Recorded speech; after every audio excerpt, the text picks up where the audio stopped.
Le Seigneur vous bénisse. Ouais.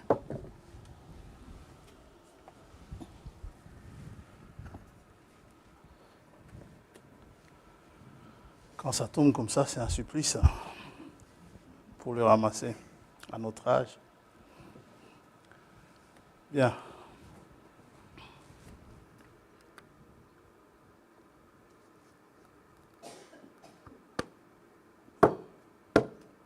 Priscille, j'ai besoin de ton indulgence.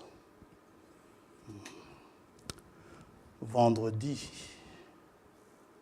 c'est vendredi prochain. Ouf. Ouf. C'est là. Okay. Sinon, j'allais donner une mise à pied à quelqu'un pour ne pas informer. Hein. Bien, c'est pour vendredi prochain. Très bien. J'ai un sursis. Alors, je remercie le Seigneur d'avoir béni tout mon séjour. Ah, Dieu soit loué. Je rentre au pays ce mercredi. Je demande à l'Assemblée de prier pour nous, pour mon voyage, afin que le Dieu qui a béni mon arrivée ici puisse encore bénir mon départ, selon ce qui est écrit. Que Dieu vous bénisse, frères et sœurs. Que Dieu te bénisse, grande sœur. Ta présence parmi nous, c'est toujours une grande bénédiction et nous sommes heureux de te voir. Reviens-nous assez souvent, autant que tu le peux. Tu diras au grand frère que j'ai demandé cela. Que Dieu te bénisse richement et fais un bon voyage.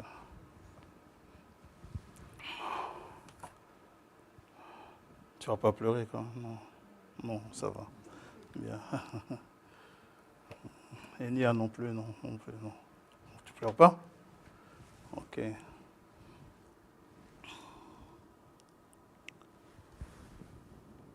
Bon, quant à moi, dans un mois jour pour jour, si Dieu le veut, je pars à Kinshasa pour une dizaine de jours, le 21 septembre. Je reviendrai, si Dieu le veut, le 1er octobre, si tout va bien.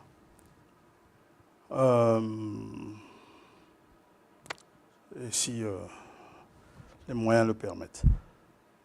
Je vous demanderai également de prier pour moi, pendant que nous prierons pour vous. Je vous l'ai dit la fois passée, l'endroit où j'aime me trouver, c'est ici. Quand je suis, c'est pas que j'aime pas me trouver avec les autres frères, mais j'aime rester ici. C'est ma maison ici. On y a vu tellement de choses et on est passé, ça nous rappelle souvent des difficultés par lesquelles nous sommes passés et nous en sommes sortis vainqueurs. C'est ce qui est intéressant.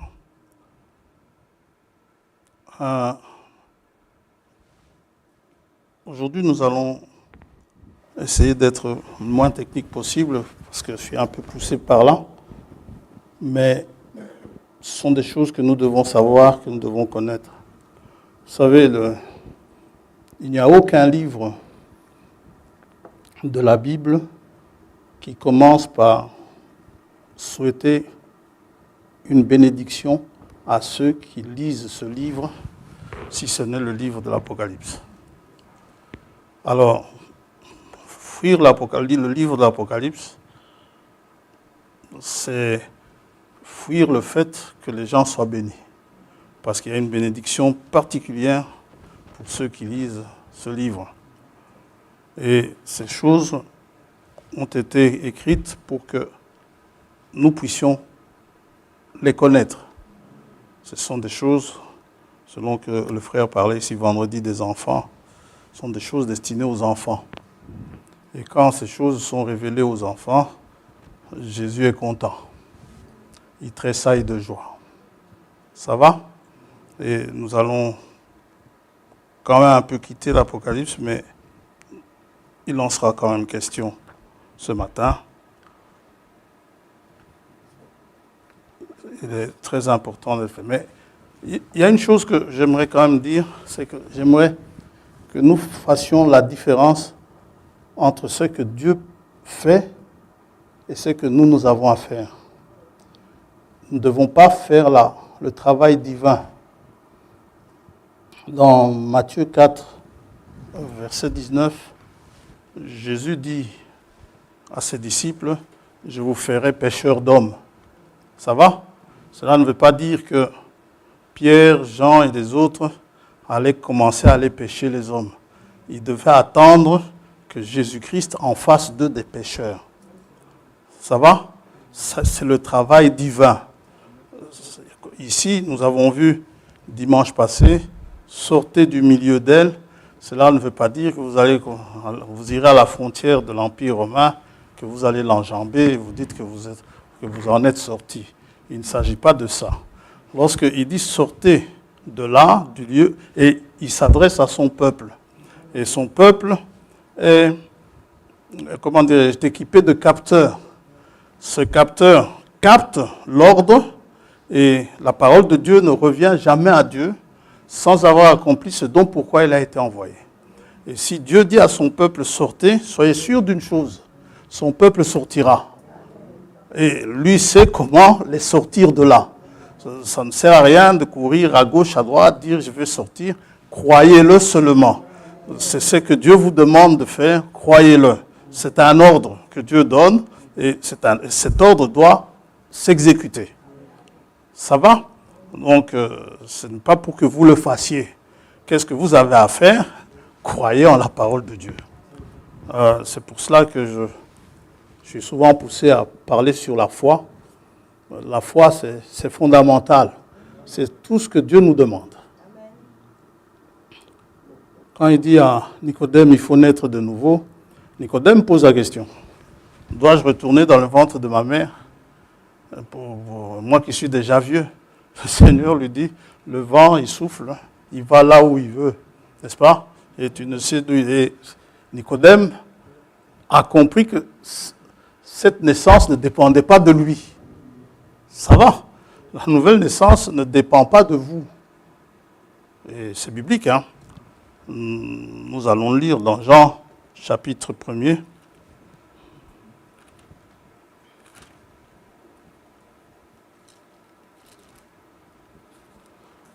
Qui ici a fait l'effort, n'est-ce pas, à demander à ses parents de naître? Personne. Nous sommes nés de la volonté de nos parents, n'est-ce pas? Ici, il est dit, dans Jean chapitre 1er,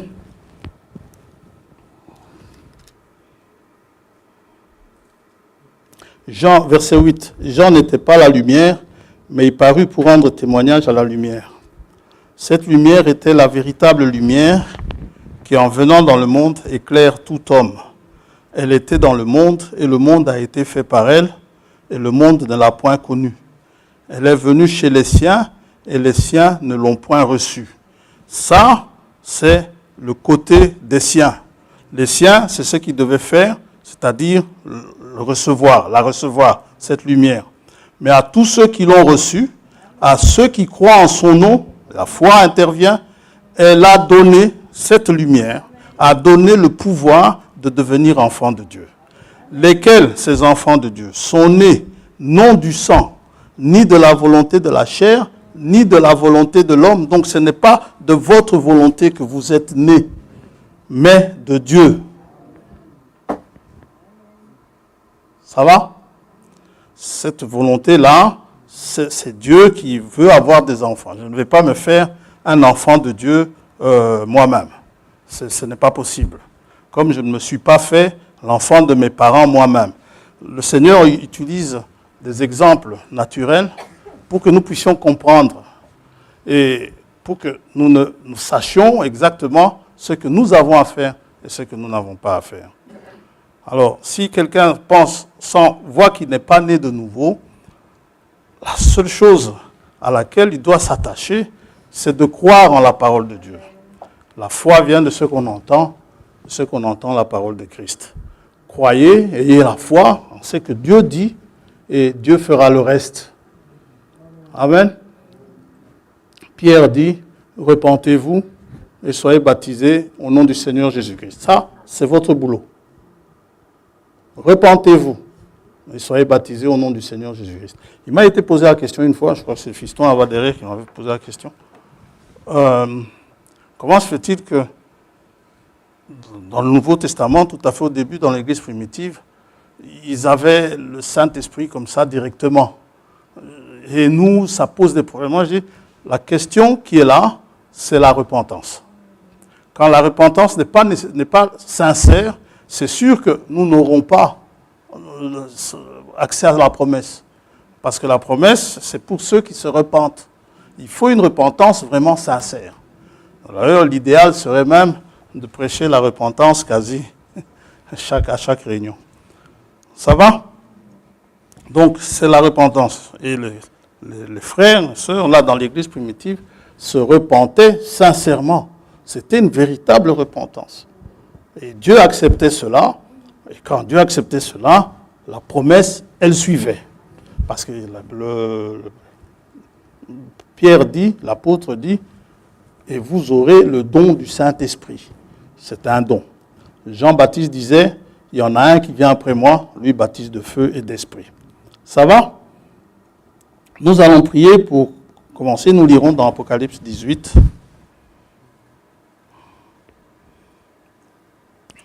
Père céleste, Dieu Tout-Puissant, nous te remercions et nous sommes heureux que tu nous aies fait connaître tes glorieux attributs, que tu es immuable, miséricordieux, plein de grâce, de bonté, tu nous entoures de ta bonté, tu ne nous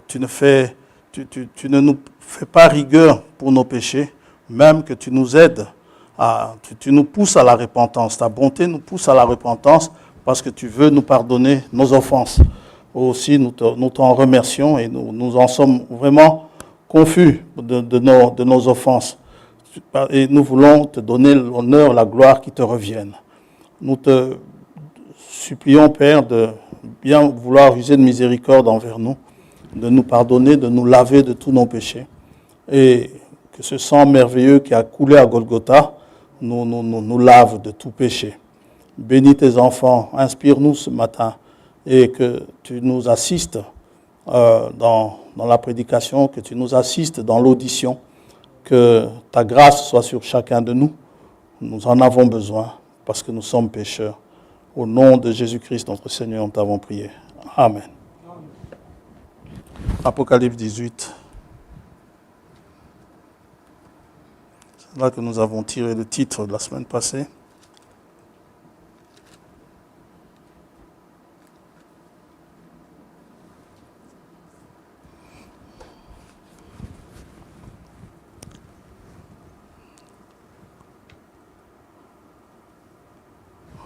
Après cela, je vis descendre du ciel un autre ange qui avait une grande autorité, et la terre fut éclairée de sa gloire. Il cria d'une voix forte, disant, elle est tombée, Babylone la grande. Elle est devenue une habitation de démons, un repère de tout esprit impur, un repère de tout oiseau impur et odieux. Parce que toutes les nations ont bu du vin de la fureur de sa débauche, que les rois de la terre se sont livrés avec elle à la débauche et que les marchands de la terre se sont enrichis par la puissance de son luxe. Et j'entendis du ciel une autre voix qui disait, sortez du milieu d'elle, mon peuple, afin que vous ne participiez point à ses péchés et que vous n'ayez point de part à ses fléaux, car ses péchés se sont accumulés jusqu'au ciel et Dieu s'est souvenu de ses iniquités. Amen. Que Dieu bénisse sa parole. Il ne veut pas que son peuple qu'il s'est acquis, que son peuple qu'il s'est racheté, ait part aux fléaux qui vont s'abattre sur Babylone, et même sur toute la terre. Comment ça sur toute la terre? Babylone a pollué la terre entière. Et quand Dieu parle à son peuple, ceux qui reçoivent sa parole, lorsqu'il dit « sortez du milieu d'elle », vous savez, son peuple va, à un moment donné ou à un autre, il va se voir sortir. Que les choses qu'il aimait avant, il ne les aimera plus. Il va se voir sortir que si la parole l'a réellement touché, s'il l'a réellement reçu, Dieu va travailler en lui. Et comme il le dit, je donnerai un cœur nouveau. Et je donnerai un esprit nouveau. Vous êtes désormais un homme nouveau, né de nouveau. Hein, comme on le dit, on vient de le dire, la naissance, votre naissance n'a pas dépendu de vous. Amen. La création, qui s'appelle, parle de nouvelle création, et même la création, c'est une œuvre divine. Et il nous est dit, l'apôtre dit, si quelqu'un est en Christ, a été lu ici pendant une semaine, si quelqu'un est en Christ, il est une nouvelle créature. Effectivement, une création, ça veut dire quoi? Ça veut dire partir de rien et venir à quelque chose d'existant. Venant de quelque chose qui n'existe pas à quelque chose qui existe. Hein? Et il nous est dit que Dieu a apporté toutes choses à l'existence par sa parole toute puissante. Et sa parole, elle est créatrice. Et cette nouvelle création, c'est une véritable création. Si l'apôtre, le Saint-Esprit utilise le mot création, c'est pour que nous sachions de quoi il s'agit. C'est une création. Ça va? Et une création, Dieu seul est créateur. Dieu seul fait de vous une nouvelle créature. Donc, je peux, comme le frère l'a lu ici, je peux faire ce que je veux. Non, tu es devenu une autre créature, tu ne feras pas cela. Ce n'est plus ta volonté. Hein? La volonté de cet homme ancien, cet homme ancien-là, il est mort. Il n'existe plus. Oui, il n'existe plus. Peut-être que physiquement, vous le voyez, mais spirituellement, c'est quelqu'un d'autre. Paul dit, ce qui était pour moi des avantages, maintenant je considère cela comme de la boue. Ça ne lui dit plus rien. Pour vous, avant c'était un gain, aujourd'hui ça ne vous dit plus rien. Quand vous devez vous battre, je ne dois pas y aller, je dois y aller, je ne dois pas y aller, vous êtes encore dans ce monde-là. Et vous avez suivi un certain mouvement. Maintenant, y a-t-il une solution? La solution est que le Seigneur répète cela à Nicodème, il faut naître de nouveau. De toi-même, tu ne pourras pas, il faut naître de nouveau. Et il lui dit carrément, ça sont des choses célestes. Si tu ne comprends pas ça, d'abord, la naissance plutôt, c'est une chose terrestre. Si tu ne comprends pas ça, quand est-ce que tu vas comprendre les choses célestes? C'est pour cela que Dieu parle de naissance, pour que nous puissions comprendre. Ça va? Oui, il parle de création. Et il veut que le peuple qu'il a racheté soit à l'abri. Il veut ça. Et il y a le corps de Christ, la troupe des vainqueurs, les élus, ce corps de Christ qui sera enlevé vers lui. Si vous êtes membre de ce corps, vous serez enlevés vers Dieu et vers son trône. C'est ce que nous dit Apocalypse 12, verset 5. Elle enfanta un fils qui doit paître toutes les nations avec une verge de fer, et son enfant fut enlevé vers Dieu et vers son trône. Si vous faites partie de la troupe des vainqueurs, eh bien, il n'y a rien à faire, il n'y a rien ici-bas qui vous retiendra sur la terre au moment de l'enlèvement. Ça va?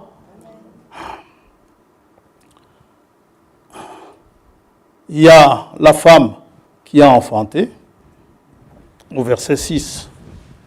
Et la femme s'enfuit dans le désert, où elle avait un lieu préparé par Dieu afin d'y être nourrie pendant 1260 jours.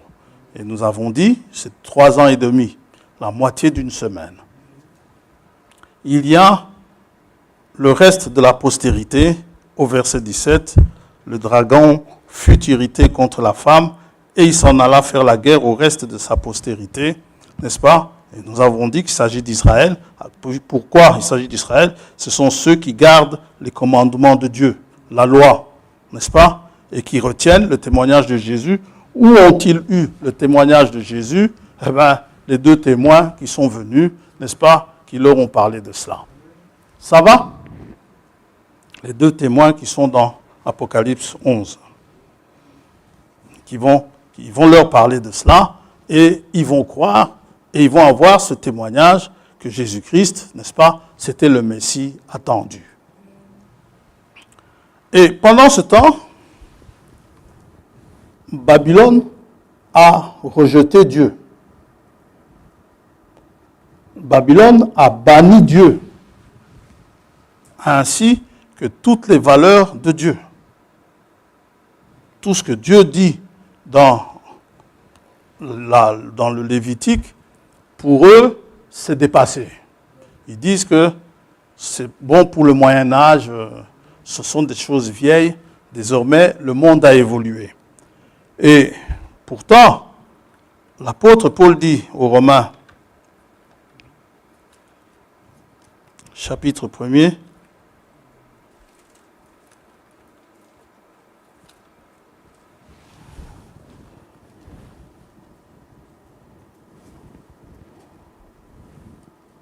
ils font semblant d'ignorer Dieu. Paul dit aux Romains, au verset 18, « La colère de Dieu se révèle du ciel contre toute impiété et toute injustice des hommes qui retiennent injustement la vérité captive. » La vérité, c'est que Dieu a créé les cieux et la terre. Il y a un créateur. Car ce qu'on peut connaître de Dieu est manifeste pour eux, Dieu le leur ayant fait connaître. Dieu le leur a fait connaître. En effet, les perfections invisibles de Dieu, sa puissance éternelle et sa divinité se voient comme à l'œil nu depuis la création du monde quand on les considère dans ses ouvrages. Et il dit, ils sont donc inexcusables. Oui, ils doivent le savoir. Ils ne veulent pas. Eh bien, mais ils sont inexcusables. Et il dit, ayant connu Dieu, ils ne l'ont point glorifié comme Dieu, et ne lui ont point rendu grâce, mais ils se sont égarés dans leurs pensées, et leur cœur sans intelligence a été plongé dans les ténèbres. Jean, dans son épître, nous dit que l'intelligence, c'est de connaître le véritable. N'est-ce pas, hein, Jean 5. Maintenant, puisqu'ils ont rejeté, ils sont inexcusables, il ne reste plus qu'une seule possibilité. Le jugement de Dieu sur eux, sur Babylone. Il ne reste plus que ça. Et nous voyons ce jugement venir. En tout cas, Jean, dans l'Apocalypse, il l'a vu venir. D'autres apôtres l'ont vu venir. Paul a vu venir, il en parle aussi. De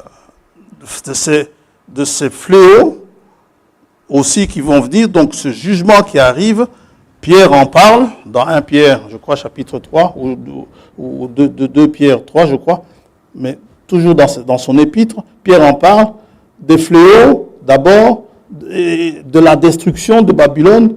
Tout cela nous est indiqué ici, comment Babylone va passer en jugement.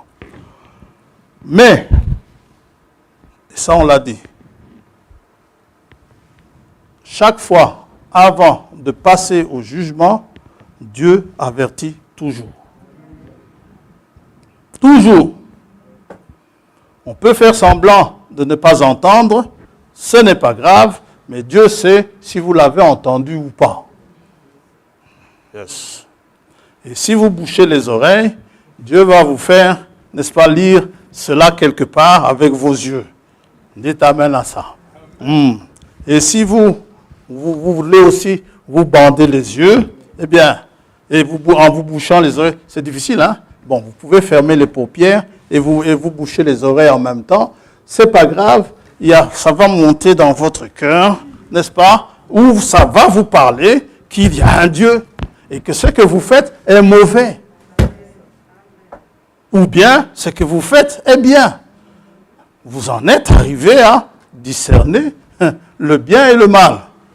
Donc, il n'y aura pas de jugement injuste.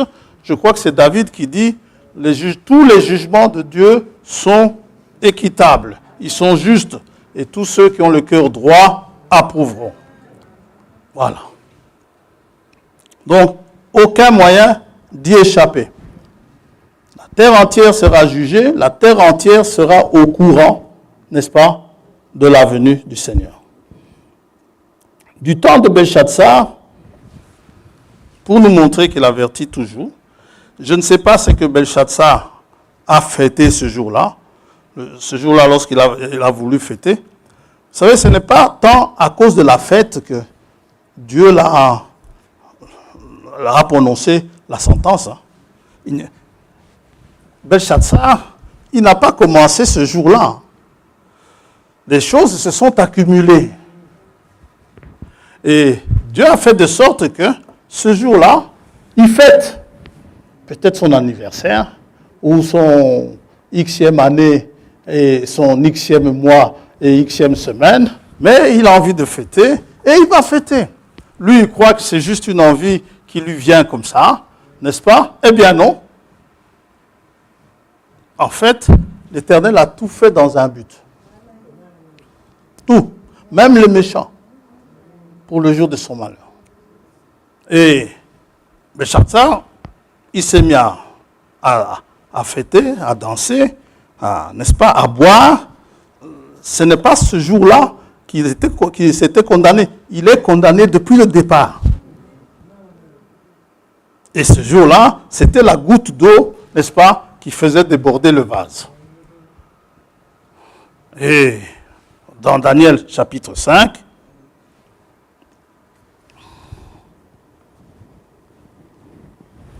je ne sais pas ce qu'il fêtait ce jour-là. Le roi Belshazzar donna un grand festin à ses grands au nombre de 1000. Et il but du vin en leur présence. Belshazzar, quand il eut goûté au vin, fit apporter les vases d'or et d'argent que son père Nebuchadnezzar avait enlevés du temple de Jérusalem. Vous voyez, ça vient déjà depuis son grand-père là-bas. Parce que Nebuchadnezzar, dans notre langage à nous, c'était son grand-père. Mais, il n'y a pas de grand-père dans la Bible, on va dire son père. Son père Nebuchadnezzar avait enlevé du temple de Jérusalem afin que le roi et ses grands, ses femmes et ses concubines s'en servent pour boire. Alors on apporta les vases d'or qui avaient été enlevés du temple de la maison de Dieu à Jérusalem, et le roi et ses grands, ses femmes et ses concubines s'en servirent pour boire. Certains, lorsqu'ils voient le chef le faire, le chef de l'État le faire, le roi le faire, ils croient que le roi les couvre. Le roi ne couvre pas. Si vous le suivez dans ses péchés, vous périrez avec lui. Et le roi peut être un roi chrétien. Hein. Ça peut être un roi croyant. Regardez David. David était le bien-aimé de Dieu. David, il dort, il se réveille, il dit, c'est pas bon que l'arche reste là où il est, que l'arche vienne à Jérusalem. Allez, comment il s'appelait encore? Uza et l'autre, allez me chercher l'arche. Qui a péché? Ça vient de David.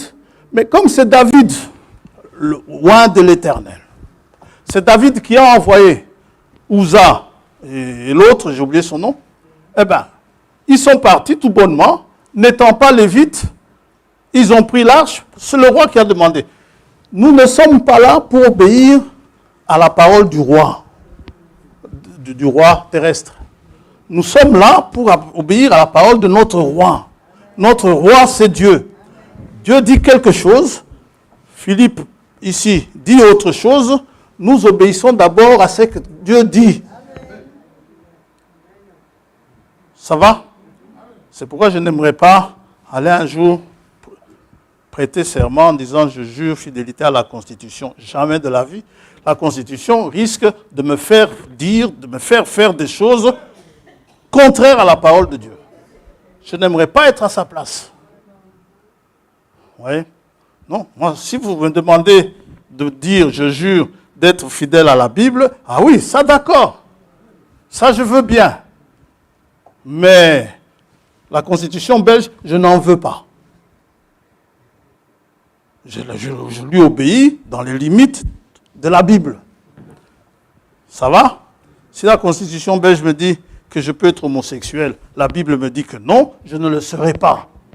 Je demanderai à Dieu, Seigneur, s'il te plaît, ne me donne pas ce cœur d'homosexuel. Yes. Amen. Que tu m'en gardes. Amen. Ils burent du vin et ils louèrent les dieux d'or, d'argent, d'airain, de fer, de bois et de pierre. En ce moment, apparurent les doigts d'une main d'homme. Et ils écrivirent en face du chandelier, sur la chaux de la muraille du palais royal. Le roi vit cette extrémité de main qui écrivait. Alors le roi changea de couleur. Je ne sais pas s'il est devenu noir, mais bon. Et ses pensées le troublèrent. Les jointures de ses reins se relâchèrent et ses genoux se heurtèrent l'un contre l'autre. Le roi cria avec force qu'on fasse venir les astrologues. Ces gens intelligents. Les astrologues, ce sont ceux-là qui viennent vous dire, cette nouvelle semaine, vous êtes de quel signe? Vous êtes signe Lion. Cette nouvelle semaine, vous êtes chanceux, vous serez chanceux en amour, en argent, en ceci et en cela. Non, on vous dit tout ça. Et puis après, vous constatez que tout ce qu'ils ont raconté, c'est des bobards. Ouais. Les astrologues, tous ces gens qui prétendent connaître les choses à l'avance, qui prétendent connaître où est votre bonheur, et quand ils passent en justice, parfois c'est arrivé une fois, j'ai vu le juge demander à l'astrologue, vous n'avez pas vu ce qui allait vous arriver? Amen. Quand je dis que Dieu bénisse ce juge. Savoir le bonheur et le malheur des autres, mais quand leur malheur leur arrive dessus, ils ne savent pas le voir. Les Chaldéens, c'était les sages, hein, c'était la crème même de l'intelligentsia, comme on dit, des gens intelligents de là-bas, et les devins. Les devins, ce sont ceux qui devinent ce qui va se passer dans le futur. Oui, comme je disais à mon frère ici hier, la différence entre notre Dieu et les autres dieux, c'est que notre Dieu, il vous parle du passé, il vous parle du présent, il vous parle du futur. Et toujours le tout avec précision. Jamais Dieu ne se trompe. Tandis que les autres dieux, ils devinent. On nous a promis des pluies jusque lundi. Hier, la pluie n'est plus tombée. Ça leur arrive de se tromper. Mais si Dieu dit qu'il va pleuvoir, il pleuvra. Amen. C'est la différence. Les autres dieux peuvent venir avec des livres qui paraissent d'être moralement corrects, mais quant à vous dire le futur, ils ne vous le disent pas. J'en connais un, je ne sais pas, je n'ai pas lu le Coran, le frère ici peut-être l'a lu. Je ne sais pas s'il a parlé de sa résurrection un jour, ou si ce sont les gens qui lui ont prêté cette résurrection, je n'en sais rien. Mais il y a des chevaux que l'on met là-bas, n'est-ce pas, à sa tombe, pour que le jour où il va ressusciter, il puisse monter à cheval. Donc, lui, lors de sa résurrection, il a besoin qu'un cheval soit déjà placé là. Mais notre Dieu, quand il s'est fait chair et qu'on l'a mis en tombe, il a dit, en 3 jours, je relèverai le temple. Il n'a pas demandé à ce que en 3 jours, mettez-moi, je ne sais pas moi, un véhicule qui m'attende, hein, parce que dans 3 jours, je ressusciterai. Non, il n'a pas dit ça. Il a dit, détruisez ce temple et je le relèverai après 3 jours. Et de même que Jonas est resté 3 jours et 3 nuits dans le ventre du poisson, le Fils de l'homme restera 3 jours et 3 nuits dans le séjour de mort. Alors, maintenant, quand le Seigneur est ressuscité, vous savez, il n'y avait personne là. Et pourtant, on a scellé la tombe. Et pourtant, on a mis une grosse pierre sur la tombe. Il n'a pas demandé à ce qu'on mette des malabars là à côté pour que, après 3 jours, on se mette à soulever la pierre. Non, non, non, non. Il a juste ouvert les yeux et la pierre a roulé d'elle-même. Il est Dieu. Il est Dieu. Et les militaires qui étaient assis sur la pierre, ils ont regretté d'être assis là-dessus. Et ça, c'était pour l'empêcher de ressusciter. Mais ils ont fui. Personne ne peut arrêter le Seigneur dans ce qu'il dit qu'il va faire. Et c'est la différence. Nous avons un Dieu, s'il me dit qu'il m'a sauvé, je sais qu'il m'a sauvé. Cela ne veut pas dire que je vais sortir et puis je vais aller boire, je vais m'enivrer. Non, non, je ne le ferai pas. Je vais agir en quelqu'un de sauvé. Je vais me poser la question, mais pourquoi est-ce que je ne fais plus ça? La voix intérieure va me dire, c'est parce que je t'ai sauvé. Oui. Quand vous êtes sauvé, ces bêtises-là, vous n'en voudrez plus. Ça va? Vous ne ferez pas, vous ne le ferez plus. C'est fini. Vos goûts ont changé. Il est créateur. Ça vous est déjà arrivé d'aimer un plat et puis, après un certain temps, ce plat-là, vous ne l'aimez plus. Ça vous est déjà arrivé que vous perdiez le goût de ce plat-là. Ça arrive. Et vous n'en mangez plus. Ben, ici, ce n'est pas un plat, c'est toute une vie dont vous n'en voulez plus. Et vous ne ferez plus ça. C'est vous-même qui a dit, maintenant je n'aime plus ça. Non, c'est venu comme ça. Tiens, pourtant j'aimais beaucoup ce truc, maintenant je ne l'aime plus. Le naturel typifie le spirituel. Bon, ces astrologues et les devins, donc ils sont là, ils devinent. Et le roi prit la parole et dit aux sages de Babylone, quiconque lira cette écriture et m'en donnera l'explication sera revêtu de pourpre, portera un collier d'or à son cou et aura la 3e place dans le gouvernement du royaume.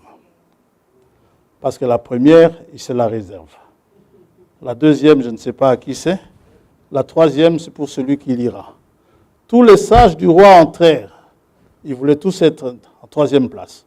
Mais ils ne purent pas lire l'écriture et en donner au roi l'explication.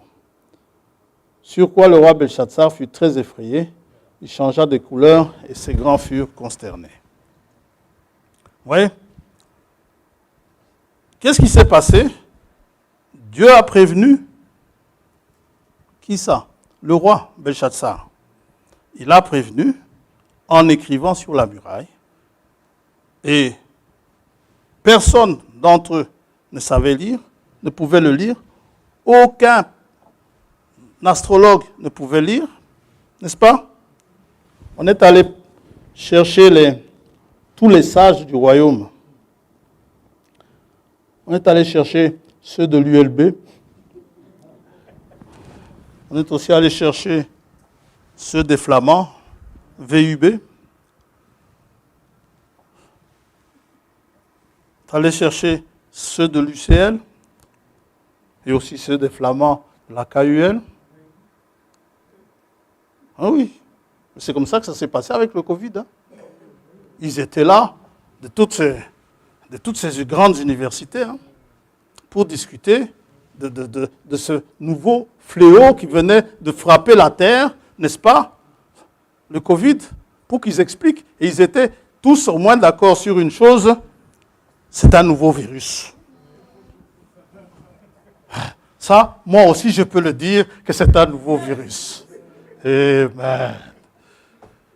On ne sait pas encore, il nous faut du recul, on doit voir, on doit regarder. Ok, donc on est parti les chercher, on n'oublie pas ceux de Liège, Amen.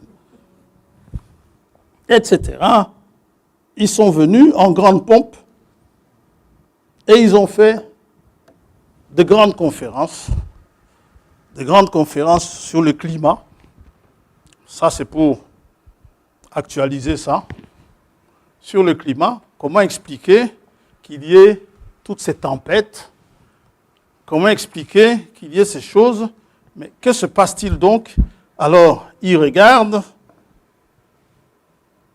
pour ce qui est du Covid, ils ont trouvé un bouc émissaire, c'est dans un marché chinois,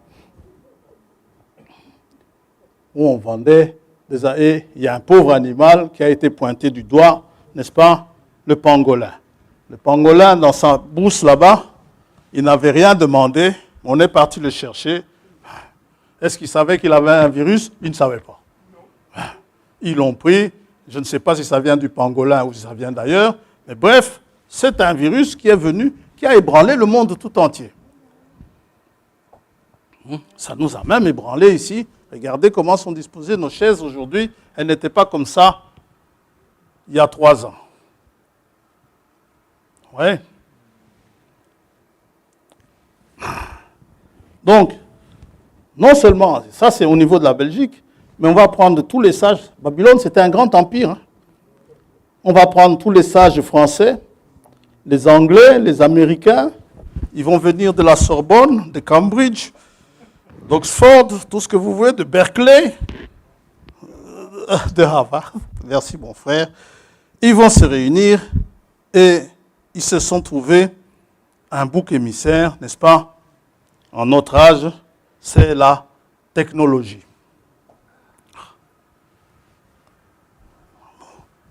Le Chatsar, c'est à cause de la technologie.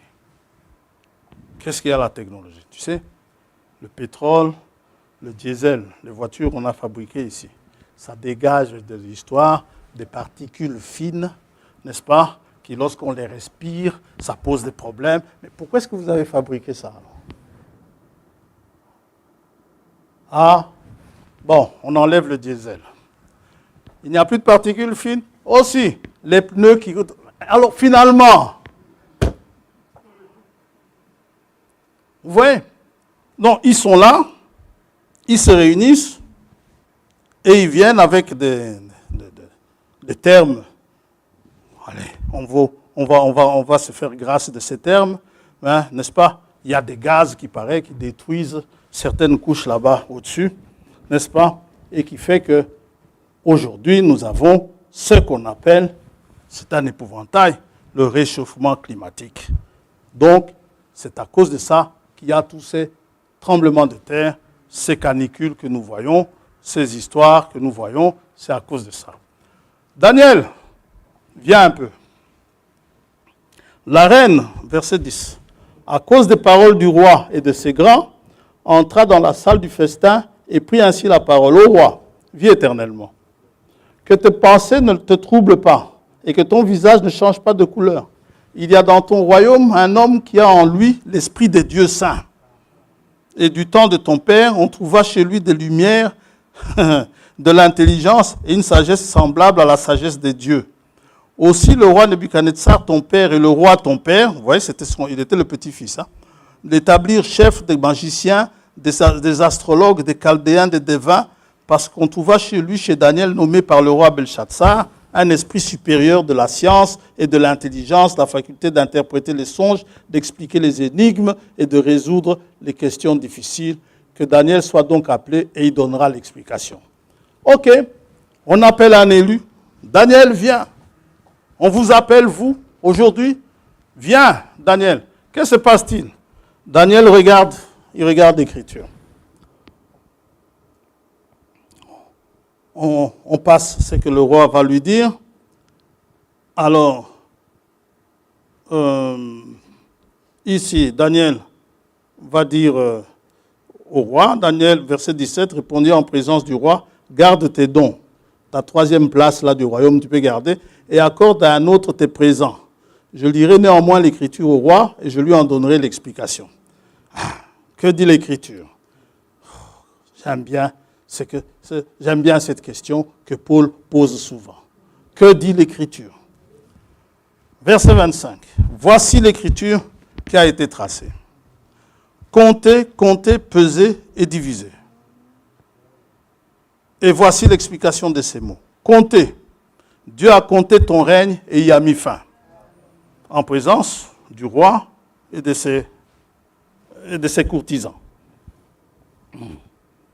Tu as été... Donc, je suis au verset 27 maintenant. Pesé. Merci. Tu as été pesé dans la balance et tu as été trouvé léger. C'est l'explication, roi. Divisé. Ton royaume sera divisé et donné aux Mèdes et aux Perses, c'est-à-dire aux Iraniens. Ah bon, c'est ça. Aussitôt, Belchatsar donna des ordres. Mais tu n'es plus roi. On vient de te le dire. Tu n'es plus roi. Aussitôt, Belchatsar donna des ordres et l'on revêtit Daniel de pourpre. On lui mit au cou un collier d'or et on publia qu'il aurait la 3e place dans le gouvernement du royaume. Mais le gouvernement est en train de tomber. Amen. Ça, c'est pour dire aux élus aujourd'hui. Lorsque Belchatsar vous propose quelque chose, faites attention. Le monde arrive à la fin. Ça va? Ne courez pas après Belchatsar. Il est en train de vous proposer quelque chose que vous voyez en tant qu'élu, que vous voyez que ce truc est en train de périr en fait. Daniel a dit, non, non, garde tes dons. Donne ça à quelqu'un d'autre. Vous voyez? Et il a commencé à distribuer.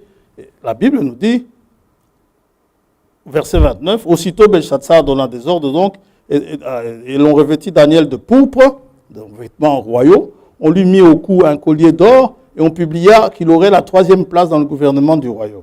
Cette même nuit, Belchatsar, roi des Chaldéens, fut tué. Oui, les ordres que tu donnes, ça ne sert à rien. Tu es fini. Et c'est le cas de ce monde aujourd'hui. Ils sont là. Ils prennent toute une série de mesures. Ils s'entendent même, ok, nous signons, nous allons signer. Et puis, lorsqu'ils changent de président, il y en a un, celui de l'ex des États-Unis. Il est venu, il a dit, mon prédécesseur a signé ces choses, pour moi, je n'en veux pas. Leurs signatures n'ont aucune valeur. Finalement, ils sautent, un autre vient, il dit non, non, on reprend. Il reprend. Aujourd'hui, il se dispute avec les Russes. Les Russes disent, nous ne voulons plus. Mais entre-temps, la Terre est en train de mourir. Et ce sont les plus grands pollueurs de la Terre. Ces gens-là. Les Russes disent, si c'est comme ça, votre politique là sur le climat, c'est fini. Nous, on n'en veut plus. Mais, de toute façon, même si tu en voulais, c'est fini. On arrive à la fin. Jésus vient. Alors, ils nous disent, toutes ces canicules, toutes ces choses, ces tremblements de terre, ces famines, c'est à cause de la technologie, la pollution, toutes ces choses que l'on fait aujourd'hui. Vous savez, Jésus en a parlé de la sécheresse, des famines. Il en a parlé. Matthieu 24. Et il a bien dit que c'était du côté de la fin.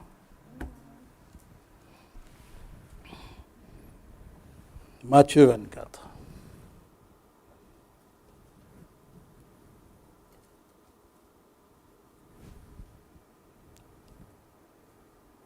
comme Jésus s'en allait au sortir du temple, ses disciples s'approchèrent pour lui en faire remarquer les constructions.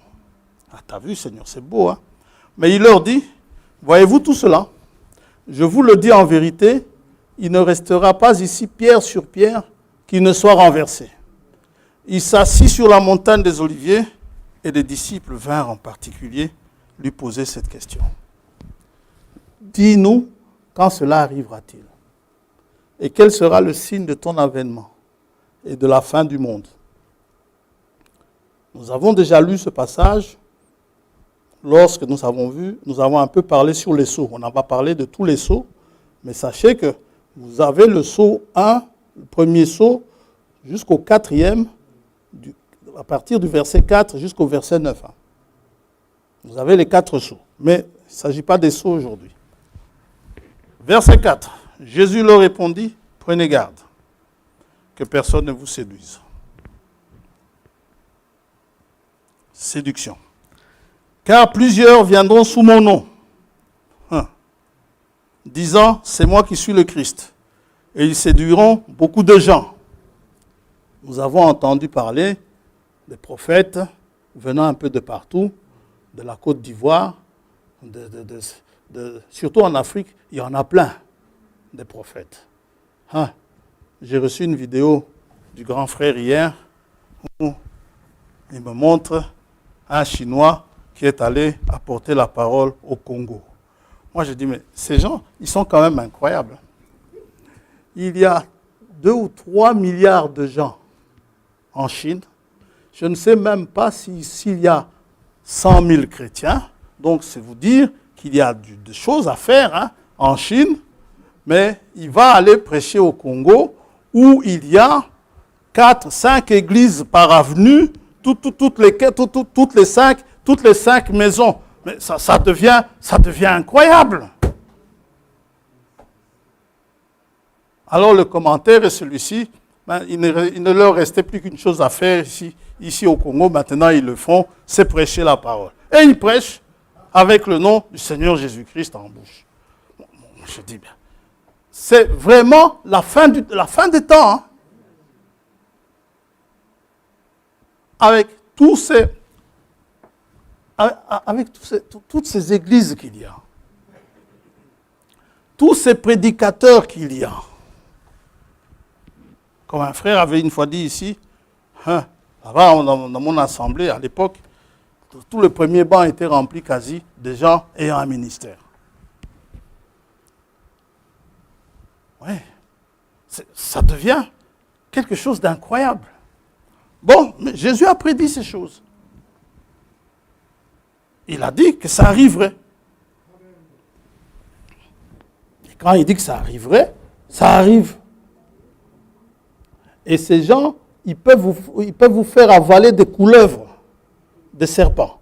C'est-à-dire des choses imbuvables, mais ils vont arriver à vous les faire boire.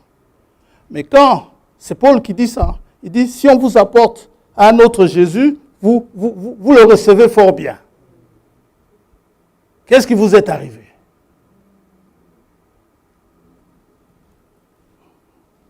Mais il parle ici à ses élus. Il dit à ses élus, beaucoup viendront sous mon nom disant c'est moi qui suis le Christ et ils séduiront beaucoup de gens. Et aussi, faites attention à Internet. C'est un moyen que Satan utilise. Dieu peut utiliser Internet, ce n'est pas ça le problème. Mais faites attention à Internet. Quelque chose peut sembler être beau, et puis après, en fait, c'est un serpent. Dieu nous a préservés d'Internet en faisant de sorte que les messages soient enregistrés. Et si on n'aime pas trop écouter, si vous préférez lire, il y a de quoi lire. Et maintenant, si vous aimez tellement Internet, sachez que les messages se trouvent sur Internet. Alors, si vous voulez chipoter dans Internet, prenez le message que Dieu vous a réservé. Ça va? Mais faites attention à Internet. Jésus nous a prévenus.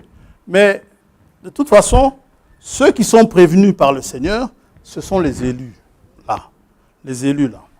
Les élus ne tomberont pas dans le piège. Vous savez, quelqu'un qui sait lire ou qui ne sait pas lire, si vous lui racontez des bobards, ça cogne là-dedans. Ça rebondit. Ça, je ne prends pas. Et Frère Wanam, il donnait souvent l'exemple de la tarte aux cerises. Il dit, c'est très bon comme tarte.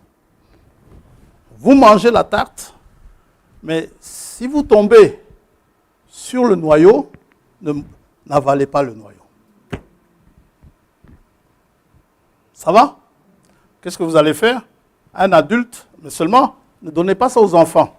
Parce qu'un enfant va manger, il tombe sur un noyau, il avale, il s'étrangle. Mais un adulte, il sait quand même voir, il sait faire la différence entre une pâte et un noyau. Hein? Pourquoi il faut croître? Mais c'est Dieu qui fait croître. Ici, Dieu savait le Seigneur savait à qui il parlait.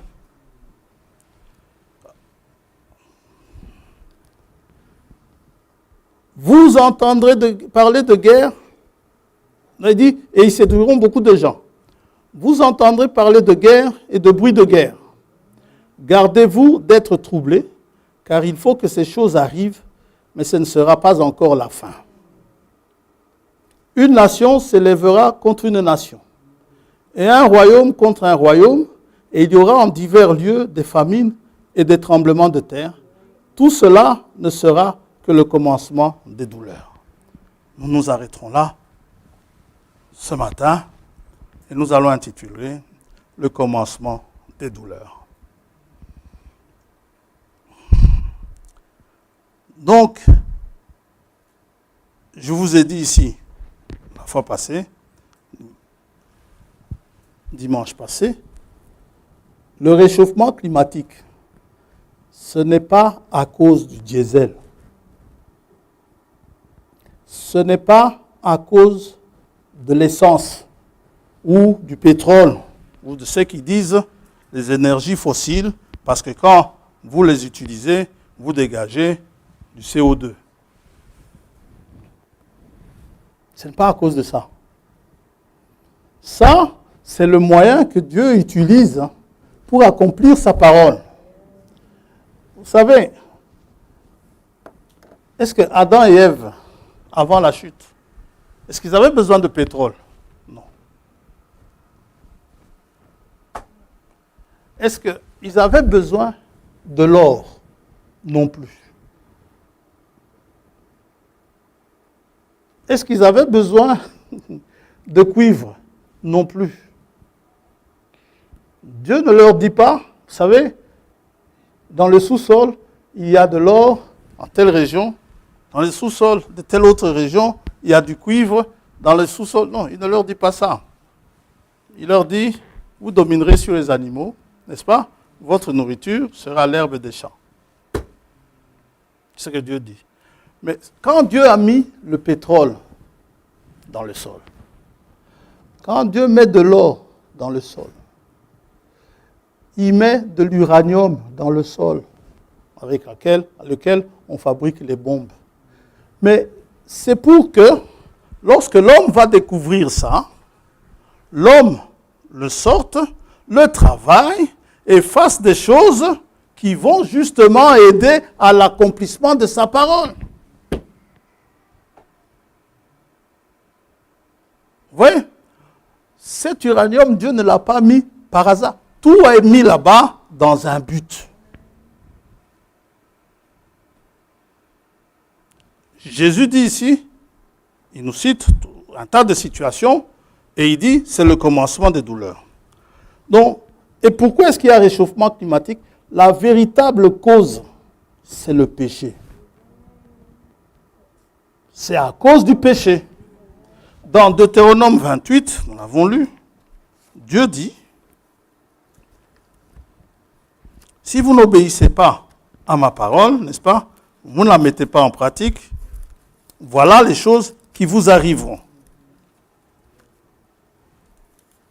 Alors, pendant qu'ils évoluent technologiquement, en fabriquant des choses, des voitures, des engins de plus en plus sophistiqués, en émettant des ondes, on ne sait pas si, il y a mon frère qui me dit souvent, mon frère ici, qui me réprimande souvent parce que je mets mon smartphone ici à la poche de la chemise, et il dit, fais attention, c'est mauvais pour ton cœur. Mais moi, j'oublie toujours, je le mets quand même. Vous voyez? Pour ton cœur. Mais vous savez, ces choses qu'on fabrique, ça semble être beau, mais ça peut être des choses destructrices. Hein? Ça a déjà provoqué des incendies ailleurs. Demandez un peu aux enfants de ne pas dormir avec leur GSM à côté. Mais vous tapez votre tête contre le mur. Vous avez beau leur dire que c'est dangereux, ils vous regardent comme si vous veniez d'un autre âge. Oui. Mais ce sont des recommandations qu'eux-mêmes donnent, les fabricants. Et on vous sort des images, des scénarios montés pour essayer de vous convaincre qu'on envoie ça sur Internet. Et puis finalement, on se les envoie sur WhatsApp, n'est-ce pas, montrant ce qui est arrivé à quelqu'un, n'est-ce pas, parce qu'il a dormi avec son téléphone à côté. Parfois même ces images, les gens regardent, ils haussent les épaules et ils s'en vont. Le seul moyen de convaincre efficacement quelqu'un, c'est la parole de Dieu. S'il n'y croit pas, il n'y a rien à faire. Deutéronome 28, verset 15.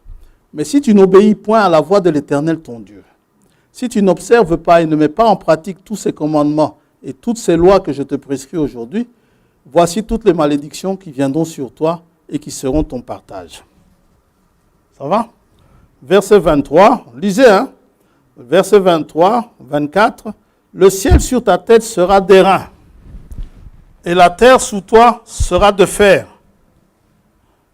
J'étais content quand ils expliquaient les effets de la sécheresse la semaine passée sur les médias. Ils vous montrent, ils prennent 3 verres, 3 gobelets, 3 verres d'eau.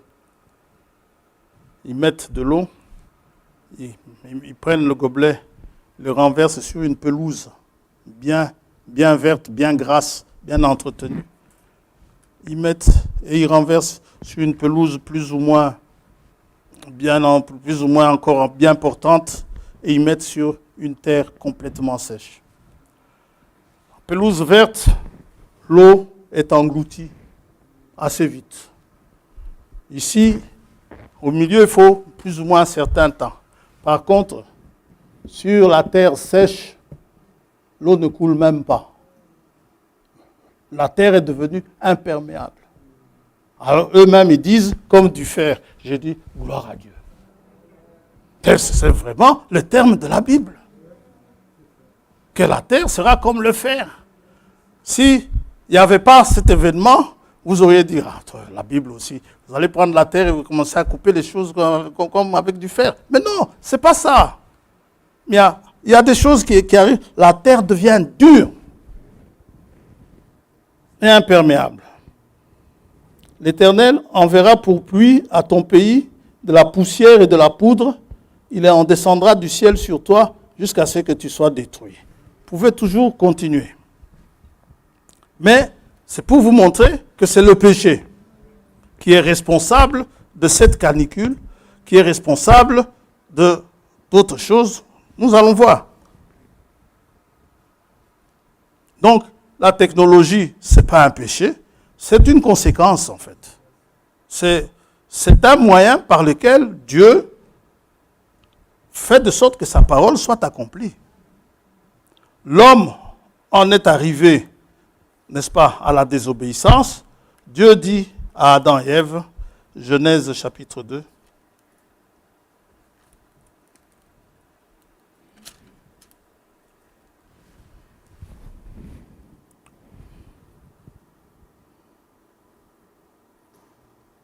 Verset 15. L'Éternel Dieu prit l'homme et le plaça dans le jardin d'Éden pour le cultiver et pour le garder. L'Éternel Dieu donna cet ordre à l'homme. Tu pourras manger de tous les arbres du jardin, mais tu ne mangeras pas de l'arbre de la connaissance du bien et du mal, car le jour où tu en mangeras, tu mourras certainement. Dans Genèse 3, il y a quelqu'un qui arrive sous la forme du serpent. Le serpent était le plus rusé de tous les animaux des champs. Au verset 3, mais quand il dit ceci, il pose la question à la femme, on va rester au verset 1er. Dieu a-t-il réellement dit, vous ne mangerez pas de tous les arbres du jardin? La femme répondit au serpent, nous mangeons du fruit des arbres du jardin. Mais quant au fruit de l'arbre qui est au milieu du jardin, Dieu a dit, vous n'en mangerez point, et vous n'y toucherez point, de peur que vous ne mouriez. Alors le serpent dit à la femme, mais non, toi tu crois en ces choses-là? C'est du Moyen-Âge ça. Vous ne mourrez point, mais Dieu sait que le jour où vous en mangerez, vos yeux s'ouvriront et que vous serez comme Dieu, connaissant le bien et le mal. Effectivement, l'homme est devenu un petit Dieu. Quand il vous fait voler des avions de 60, de 100 tonnes, des trucs comme ça, c'est un petit Dieu. Quand il vous fait flotter des bateaux de je ne sais combien de milliers de tonnes, c'est tout simplement incroyable ce que l'homme peut faire. Quand il peut vous envoyer des fusées jusqu'à Mars. La création, hein, chaque fois que Dieu terminait une création, la Bible nous dit que Dieu vit que cela était bon. La Lune, Mars, Dieu a vu que c'était bon. Mais depuis que l'homme y a mis les pieds, l'homme y a laissé, sur la Lune, on a laissé des drapeaux. Un drapeau américain. Comme si c'était important. Et puis, les Russes, je pense, sont aussi allés laisser le leur. Les Chinois veulent aussi aller laisser leur drapeau là-bas sur la Lune. Donc, ils sont en train de causer un déséquilibre que Dieu avait placé sur la Lune. Ces choses n'étaient pas destinées à rester sur la Lune. La Lune, Dieu l'a créée telle qu'elle est. Ça va? Mars. Maintenant, ils arrivent à Mars. Dernièrement, il y avait une photo de fils entremêlés sur le sol martien. Alors, ils ont cherché à se demander d'où viennent ces fils entremêlés. Ils ont compris que ces fils entremêlés venaient de leur propre fusée ou leur parachute qui s'était demain qui a chuté et que ça a pris la photo. Leur caméra a pris la photo. OK, ils ont expliqué. Maintenant, ces fils entremêlés là, leur place, c'est pas Mars. Hein? Vous comprenez ce que je veux dire? Chaque chose doit rester à sa place. L'étoile, telle que je la vois là où elle est, c'est sa place. Frère Branham dit, jamais une étoile n'a quitté sa place. L'armée céleste reste bien à sa place. Oui, les étoiles, la grande ours, elle a toujours été comme elle s'est toujours montrée. L'Orion a toujours été comme ça. Ça n'a jamais changé. Dieu a mis des forêts. L'homme en a fait des déserts. Ici sur la terre. Dieu a mis des océans. L'homme y a mis plein. Il y a maintenant un nouvel océan. Vous connaissez? Océan de plastique. C'est qu'eux-mêmes disent. Il n'y avait pas de ces choses. Le plastique existait sous une autre forme. Ce qu'on ne comprend pas, c'est que le pétrole que l'on va soustraire, le cuivre que l'on va soustraire, l'or que l'on va chercher, l'argent, toutes ces galeries qu'on forme, ça cause des déséquilibres sur la terre. Ça ne devait pas y être. On vous parle d'un environnement qui change. Pour ceux qui ont fait de la botanique, ils savent que, vous savez, il y a des plantes qui vous montrent quand en bas, il y a du cuivre, par exemple. Et ces plantes-là ne poussent que là où il y a du cuivre. Alors, maintenant, quand vous enlevez le cuivre du sous-sol, vous condamnez ces plantes-là. Alors, si vous condamnez ces plantes-là, vous abîmez l'environnement qui était là, tel que Dieu l'a créé. Et ça pose un déséquilibre. Et puis, les déchets du cuivre, qu'est-ce qu'on fait? On va les jeter ailleurs, là où ça ne devrait pas être. Qu'est-ce que ça va faire? Ces métaux-là vont empoisonner les plantes qui étaient là, et maintenant faire de sorte que les plantes qui poussaient là où il y avait le gisement vont commencer peut-être venir à coloniser là. Parce que ces plantes-là suivent le cuivre et d'autres métaux. Oui. Tout cela, ça cause un déséquilibre. Et ce déséquilibre, ça provoque quoi? Des catastrophes, genre tremblement de terre, des histoires qui se passent sur la terre, des phénomènes, on ne comprend pas pourquoi, en ce temps-ci, il y a toutes ces choses qui arrivent. Puisque nous sommes ici nombreux, des Congolais, on peut prendre l'exemple du Congo. Le Congo est connu comme étant un scandale géologique. On sait qu'il y a plein de richesses au Congo. Il y a du cuivre, il y a du zinc, il y a du coltan. Personnellement, je ne sais même pas ce que c'est le coltan, je n'ai jamais vu ce que c'est. De l'or, du pétrole, vous avez tout ce qu'il faut au Congo. Mais vous savez quoi? Tout ça, ça contribue à accomplir Matthieu 24, 6, 7. Matthieu 24, 6, 7, on revient. À cause de ce coltan, à cause de ce cuivre, de ce zinc, de cet or, de ce pétrole, qu'est-ce qui se passe? Verset 6, vous entendrez parler de guerre et de bruit de guerre. À cause de ça. Donc, ce cuivre, cet or, ces coltans, toutes ce qu'on appelle des richesses là, sont là dans un but d'accomplir la parole de Dieu. Contribuer à accomplir la parole de Dieu. Et qu'est-ce qui va se passer? Une nation s'élèvera contre une nation. Vous étiez frères avant, vous ne l'êtes plus. Pas à cause des individus. Ne vous en prenez pas aux individus. Ce sont les dirigeants qui sont là, qui font tout ce désordre, qui provoquent tout ce désordre. Et à cause de cela, des sécheresses, des tremblements de terre, des guerres, des bruits de guerre, et vous savez, une nation s'élèvera contre une nation parce que la nation convoite la richesse qui se trouve dans telle autre nation et pas chez eux. Ou bien ce qu'il y a chez eux, ce n'est pas d'assez bonne qualité. Oui. Car Jésus a dit, il faut que ces choses arrivent. Et ces choses-là arrivent grâce justement à ces cuivres, à cet or, à toutes ces choses que l'on va chercher. Oui.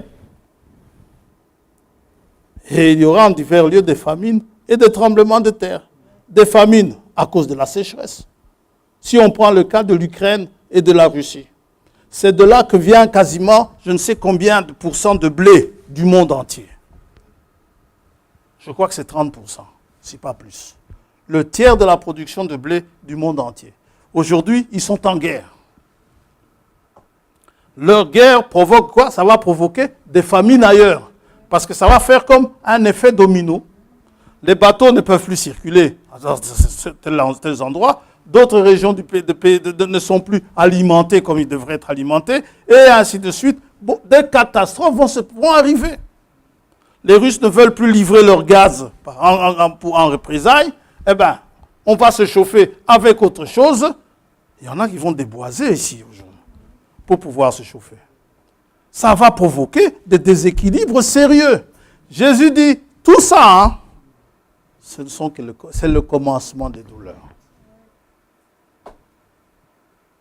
Ce que vous voyez Nous ne regardons pas ça comme Belshazzar et ses astrologues. Nous regardons cela comme Daniel. Et Daniel dit que Dieu lui a révélé ces choses. Ces choses, c'est Dieu qui les révèle à ses enfants. Et ses enfants le voient.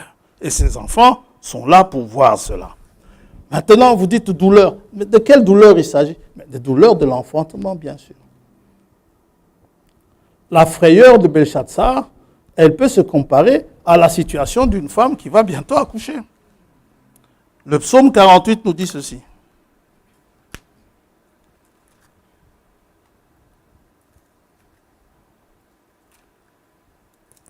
Quand on arrivera, pas aujourd'hui, quand on arrivera aux douleurs de l'enfantement même, vous verrez que les douleurs de l'enfantement sont liées au pluriel, aux différentes venues du Seigneur.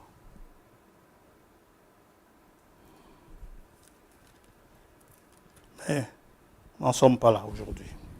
Psaume 48, verset 4. Dieu, dans ses palais, est connu pour une autre retraite. Car voici, les rois s'étaient concertés, les rois de la terre, les Belshazzar. Ils n'ont fait que passer ensemble. Ils ont regardé, tous stupéfaits, ils ont eu peur et ont pris la fuite. Là, un tremblement les a saisis, comme la douleur d'une femme qui accouche. Ils ont tremblé. Comment ils ont tremblé? Comme lorsque la douleur d'une femme qui accouche a saisi la femme, ils ont tremblé comme ça. Ils ont été chassés comme par le vent d'Orient qui brise les navires de Tarsis. Dans Ésaïe 13, le prophète dit ceci.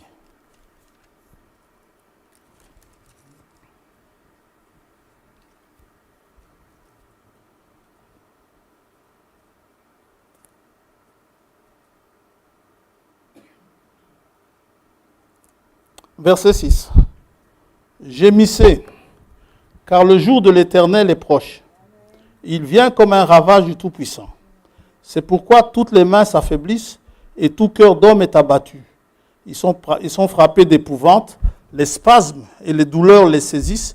Ils se tordent comme une femme en travail.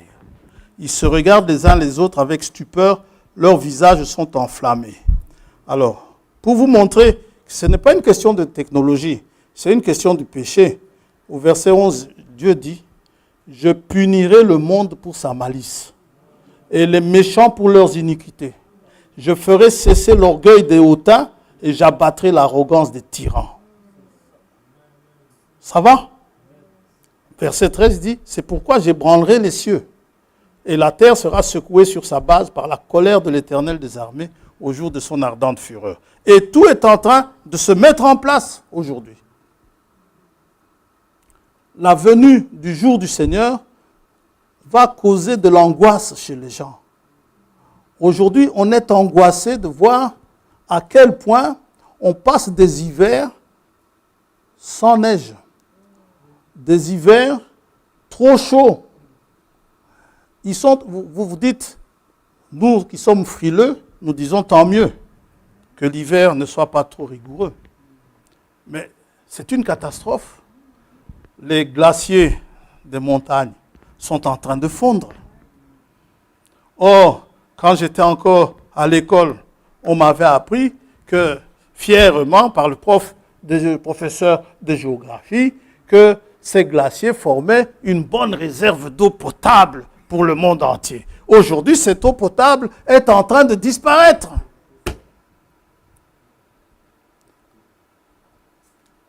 Vous savez, c'est angoissant. Hein? C'est pourquoi quand un enfant naît, lorsqu'on veut qu'on prie pour cet enfant, nous prions pour que Dieu garde cet enfant dans sa marche, parce qu'ils viennent dans un monde difficile. Ils viennent dans un monde compliqué. C'était déjà un peu compliqué pour nous, ce sera encore plus compliqué pour eux si le Seigneur tarde. Vous ne vous imaginez pas contre quoi ils doivent se battre.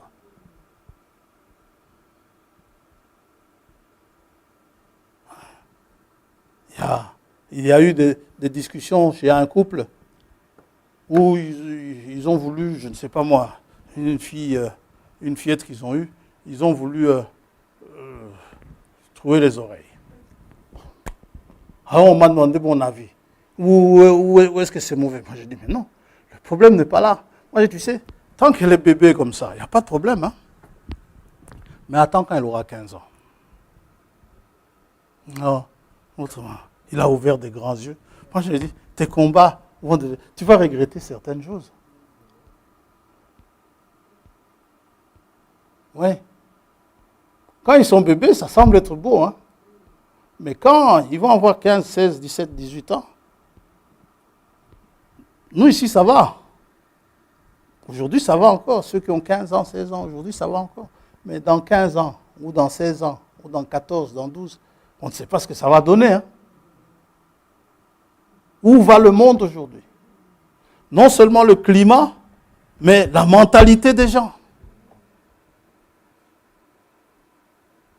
Et c'est la venue du Seigneur qui vient, ça cause de l'angoisse chez les gens.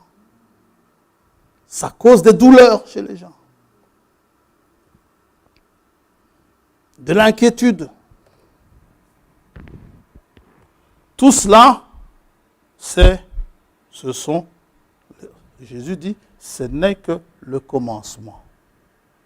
Et l'épouse passera par là. L'épouse passera par le commencement des douleurs.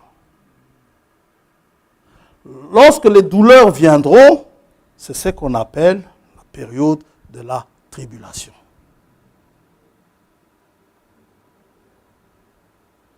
Ça va?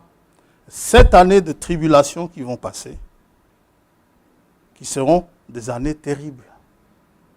Terribles pour les païens. Tandis que cette année en question, pendant que ce sera terrible pour les païens, l'épouse sera dans la gloire, dans la joie. Voilà. Nous faisons tout pour, en tout cas, que Dieu, avant la fondation du monde, ait vu que je croirais vraiment en ces choses-là. J'y crois de tout mon cœur et j'attends cette venue avec beaucoup d'impatience.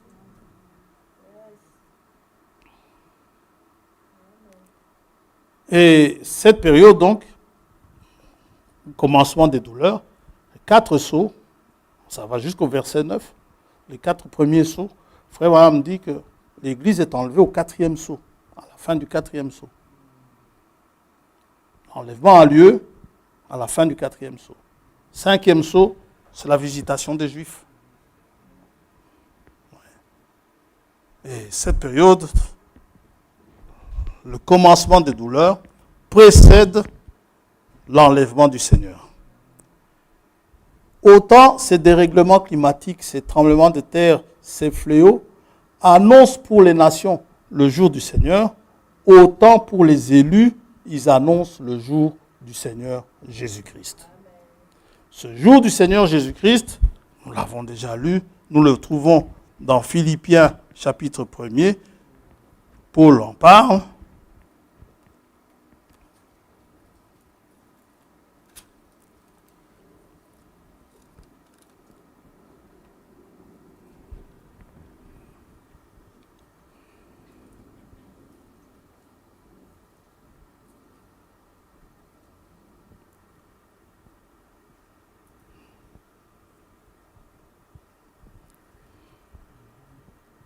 Verset 8. Car Dieu m'est témoin que je vous chéris tous avec la tendresse de Jésus-Christ. On n'oublie pas que Paul a écrit l'épître aux Philippiens en prison. Et ce que je demande dans mes prières, c'est que votre amour augmente de plus en plus en connaissance et en pleine intelligence, pour le discernement des choses les meilleures, afin que vous soyez purs et irréprochables pour le jour de Christ, remplis du fruit de justice qui est par Jésus-Christ, à la gloire et à la louange de Dieu. Malgré qu'il était en prison, Paul ne se départissait jamais de cette promesse de Dieu qui viendrait nous chercher au son de la trompette. Il y croyait de tout son cœur. La prison ne lui enlevait pas cela. Tout comme les élus d'aujourd'hui, les difficultés de la vie ne leur enlèvent pas ça. La famine ne leur enlève pas ça. Ils savent que Jésus-Christ vienne. Ces choses, Jésus a dit, elles doivent arriver. On vous haïra à cause de son nom. On vous fera ceci et cela à cause de lui. Sur tout cela, nous sommes prévenus. On dira plein de choses contre vous. Mais vous, ne vous en laissez pas compter. Vous êtes certains, sûrs, que Christ viendra sur les nuées et vous êtes certains que vous partirez. Moi, je ne me pose même pas la question, si je partirai, je sais que je partirai.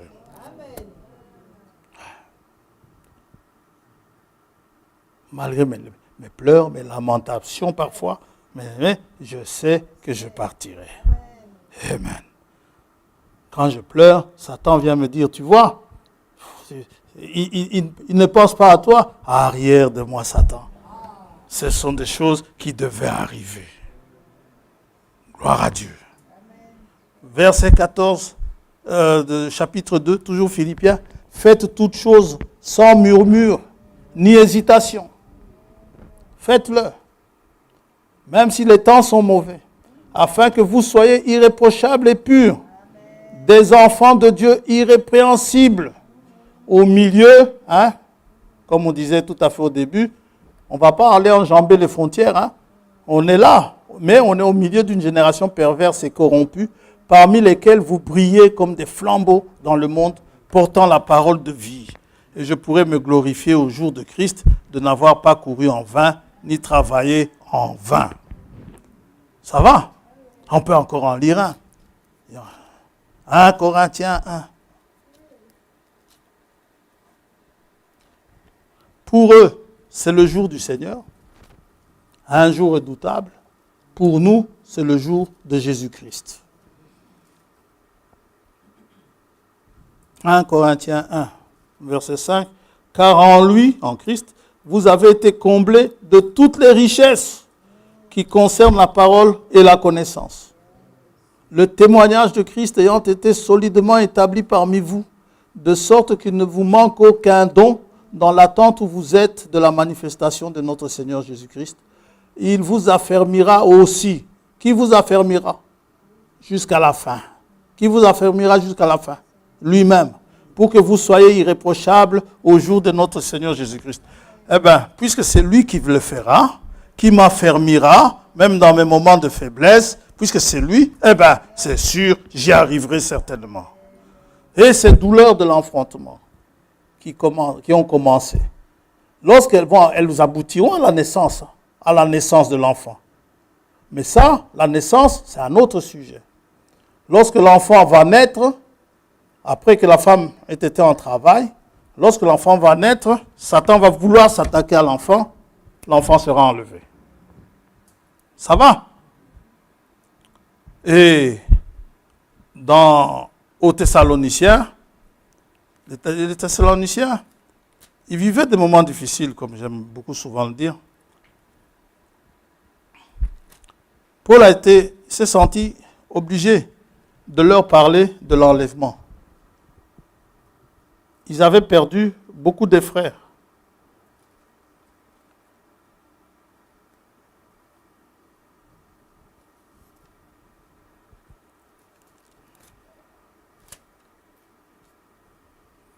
Voilà. Et ils étaient affligés à cause de ça. Paul leur dit, au verset 13, 1 Thessaloniciens 4, 13, il dit, ne soyez pas affligés comme les autres qui n'ont point d'espérance. Et il dit à Timothée, notre espérance, c'est Christ. Vous voyez? 1 Thessaloniciens 5, il dit ceci. Il dit,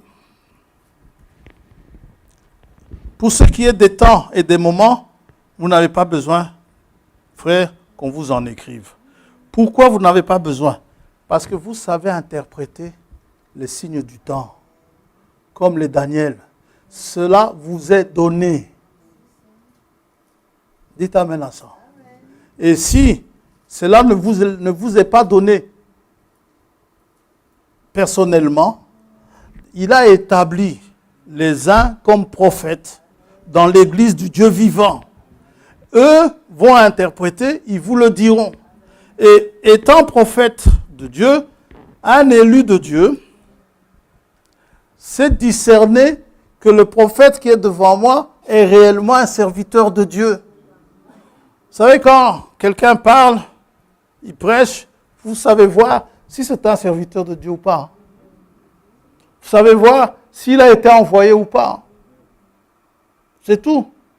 Vous savez voir si Dieu l'a établi ou pas. Maintenant, qu'est-ce qui se passe? Quand c'est vraiment quelqu'un qui vient de Dieu, vous le prenez, le message vous est adressé. Quand c'est quelqu'un qui n'est pas de Dieu, Dieu, en tant qu'élu, là-dedans, il y a un tri qui va se faire. Vous prenez ce qui est bon. Et comme dit l'apôtre, il dit, retenez ce qui est bon. S'il n'y a que des pépins de noyaux de cerises dans votre tarte, jetez alors toute la tarte. Sinon, vous allez vous casser les dents. Continuons. Donc, vous n'avez pas besoin qu'on vous en écrive. Car vous savez bien vous-même, vous le savez, que le jour du Seigneur viendra comme un voleur dans la nuit. Quand les hommes diront paix et sûreté, alors une ruine soudaine les surprendra, comme les douleurs de l'enfantement surprennent la femme enceinte, et ils n'échapperont point. Mais vous, frères, vous n'êtes pas dans les ténèbres pour que ce jour vous surprenne comme un voleur. Vous savez, nous qui n'enfantons pas, nous les hommes, on peut parfois se poser la question, comment est-ce que ça peut surprendre une femme qui attend famille? Comment est-ce que ça peut la surprendre? Vous savez, la Bible a toujours raison. Il y a 3 semaines, une de mes nièces, sa fille, je ne sais pas, piquée par quelle mouche, elle s'en est allée au Congo alors qu'elle devait accoucher au mois de septembre.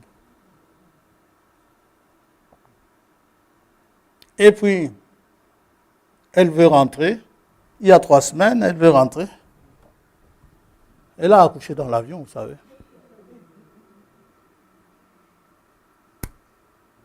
Ouais. Surprise. Alors, quand moi je l'ai appris, moi je me dis, qu'est-ce qu'elle a eu besoin d'aller au Congo dans cet état-là? Puis, je me dis, il faut être un enfant de Dieu pour savoir, pour croire. Parce que le fait de voyager quand même dans cet état-là, ça montre que vous n'y croyez pas tellement. Quand on vous dit que ça peut vous arriver, oh, ça n'arrive qu'aux autres. Ou bien, ça arrivera dans 1000 ans. Non, non, c'est arrivé dans l'avion. Amen. Gloire à Dieu. Surprise. Comme un voleur dans la nuit. Et il y en a beaucoup qui seront surpris comme ça. Ils vont entendre le cri, ils vont se lever et ils vont commencer à courir. Et en chemin, la lampe, ils seront surpris. La lampe va s'éteindre pour manque d'huile. Alors, ne soyez pas de ceux-là. Vous n'êtes pas dans les ténèbres pour que ce jour vous surprenne comme un voleur. Ces choses qui se passent ne doivent pas vous passer par-dessus la tête. Vous devez reconnaître les signes de temps. Jésus a dit, il a dit lui-même, il a dit, c'est le commencement des douleurs. Et quand les douleurs commencent, ce n'est plus le moment de prendre l'avion. Amen. C'est le moment de s'apprêter. Nous avons toutes les layettes bien prêtes. Parce que ça peut me surprendre. Ces médecins, ils sont bien, ils font ce qu'ils peuvent. Hein. Ils vous regardent dans l'échographie, ils font leurs mesures, et puis ils vous sortent une date. Vous allez accoucher le 13 décembre. Comme ça. Comme ça. Alors, évidemment, si vous préférez croire ce qu'il dit, ça peut arriver. Hein. Le 13 décembre, vous allez accoucher. Mais ça peut arriver avant. Hein. Tout comme ça peut arriver après. Ouais. C'est une moyenne qui donne. Ne partez pas en disant, le médecin m'a dit que c'est le 13 décembre. Non. Quand c'est Dieu qui le dit, c'est Amen. Ça va? Il fallait que Jésus naisse à Bethléem. Dieu a fait partir Marie sur le point d'accoucher. Eh bien, je vous assure, Marie est arrivée à Bethléem pour accoucher. Parce qu'elle devait accoucher à Bethléem. Elle ne pouvait pas accoucher à Jérusalem ou à Nazareth. Elle devait accoucher à Bethléem. Si Dieu dit c'est à Bethléem, c'est à Bethléem. Il y a un passage que j'ai lu, mais nous le lirons peut-être une autre fois, où il est dit que il faudra rentrer dans vos pays. Je ne sais pas si j'ai bien lu ça, mais j'ai dit, mais moi je ne suis pas dans mon pays d'origine. Je peux vous le donner, le passage, hein, c'est dans Isaïe 13. Hein. On ne l'a pas lu. Hein. Vous savez, si l'enlèvement a lieu pendant que je suis en Belgique, j'ai intérêt à partir dans l'enlèvement avec ma famille, avec mes enfants et mes enfants avec leurs enfants. Enseignez ces choses à vos enfants.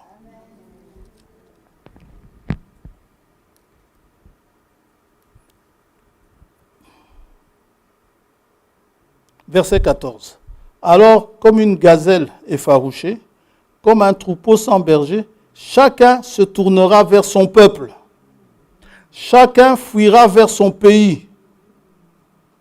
Tous ceux qu'on trouvera seront percés. Et tous ceux qu'on saisira tomberont par l'épée. Leurs enfants seront écrasés sous leurs yeux. Leurs maisons seront pillées et leurs femmes violées. Je dis, ô Seigneur, fasse que je sois parti avec les miens. Amen. Priez pour les vôtres. Réclamez-les. Demandez au Seigneur. C'est une réalité. Que le Seigneur vous bénisse. Nous allons prier.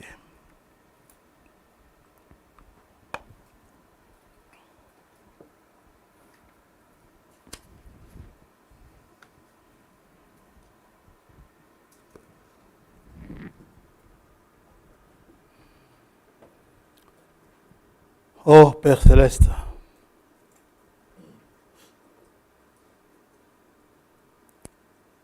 ainsi que tu nous l'as dit, il y a d'abord l'avertissement, ensuite vient le jugement. Et tu nous avertis par toutes sortes d'écritures. Et ces écritures demandent la sagesse qui vient de toi pour leur interprétation. Ces écritures demandent la lumière venant de toi pour être lue. Or, c'est écrit en face du chandelier, mais le monde entier n'arrive pas à interpréter cela. Pour le monde entier, la cause est ailleurs. Mais pour les tiens, que tu as prévenu, tu as dit, lorsque ces choses arriveront, sachez que c'est le commencement des douleurs. Et parce que c'est le commencement des douleurs, nous voulons nous tenir prêts. Parce que lorsque les douleurs augmenteront, lorsqu'elles arriveront vraiment à leur point culminant, et lorsque la naissance en viendra, eh bien, que nous ne soyons pas surpris, que nous soyons prêts pour cela. C'est ainsi que tu compares ta venue, tant sur la nuée que tes différentes venues aux douleurs de l'enfantement. Malgré cela, beaucoup ont été surpris. Et il est venu chez les siens ne l'ont point reçu. Mais les siens, il y en a parmi les siens qui te recevront. Et ceux-là, ils seront mis à l'abri. Car ainsi que nous venons de le lire, l'Éternel est une haute retraite.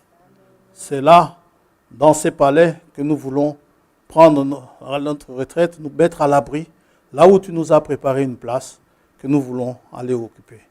Tu n'as pas préparé la place pour le plaisir de préparer cette place, mais c'est pour que nous puissions y habiter. Cette place ne sera pas vide. Elle sera habitée par la personne à qui c'est destiné. Nous te remercions pour ta fidélité. Sois béni, sois loué. Et nous n'oublions pas les nôtres, ceux que tu nous as donnés et que nous aimons.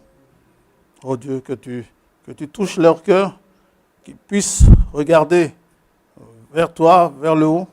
Oh, ce lieu que tu as pourvu, que tu as préparé pendant que les temps viendront difficiles, que chacun puisse trouver la place qu'il lui faut sous ta haute protection.